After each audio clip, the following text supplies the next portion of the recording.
Ici Paris, un Congolais parle aux Congolais. Madame, Monsieur, jeunes et vieux, bonjour. Le Congo, nous l'aimons tous. À des degrés divers probablement. Mais nous l'aimons de tout notre cœur. Chers compatriotes, je me suis senti interpellé par un spot publicitaire que j'ai découvert à la faveur des 11e Jeux africains. Celui qui vante les qualités littéraires d'un certain innocent PA.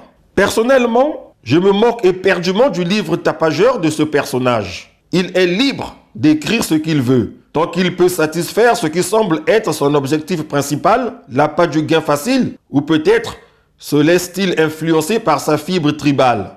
C'est son problème. Par contre, je m'insurge contre quelques passages de ce spot publicitaire qui font l'apologie de la bêtise humaine, du sadisme, du tempérament bestial déchaîné d'une poignée de nos compatriotes. Comment les pouvoirs publics arrivent-ils à tolérer ce message qui tend à faire croire à l'humanité entière que la jeunesse congolaise est un terreau de délinquants, une réserve de petits ratés manipulables à souhait, prêts à se droguer et à perpétrer des actes inciviques?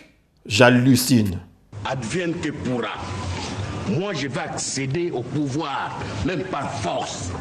Ah bon? Quel genre de mécanisme que tu vas utiliser? Je vais utiliser la jeunesse. J'ai mon argent. La nôtre? Oui, la nôtre. Notre jeunesse. Concrètement, comment cela va se réaliser? Mais tu sais que quand on a de l'argent, on peut tout faire. Je vais les corrompre. D'autres, je vais les droguer. Ils vont descendre dans la rue, casser, piller, violer, détruire tous les édifices que les autres ont réalisés. En outre, c'est quoi cette affaire de jacter qu'il faut prendre ses enfants et de les mettre devant en cas de manifestation par exemple qui se voudrait pacifique pour dénoncer les comportements déviants qui ne seraient pas en phase avec la loi fondamentale du pays? Cela voudrait donc dire qu'en face, il y aurait des gens disposés à tirer sur la foule à balles réelles? Ce serment sur les larmes et le sang des autres, plus jamais ça, serait donc un mensonge et honteux de plus.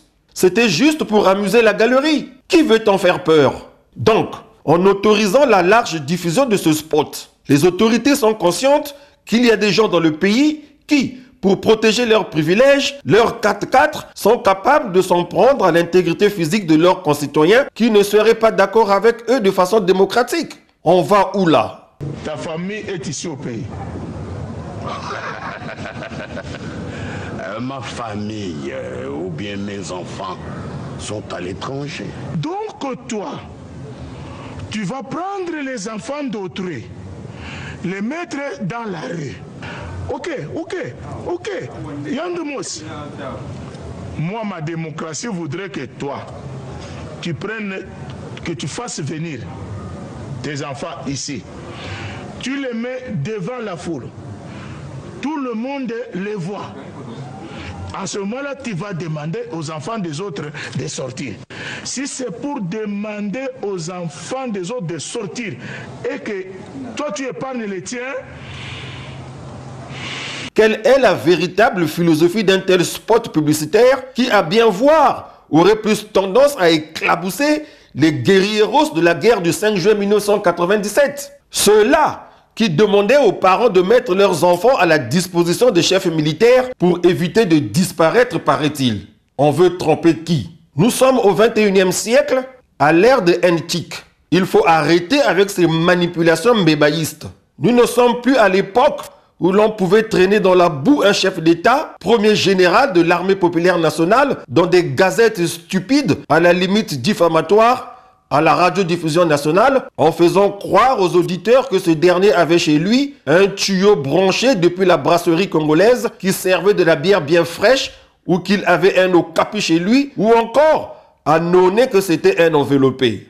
Rien qu'à savoir que le contenu d'une enveloppe ne peut rivaliser avec le ngiri. Cela me fait doucement sourire, cette propagande à 2 balles.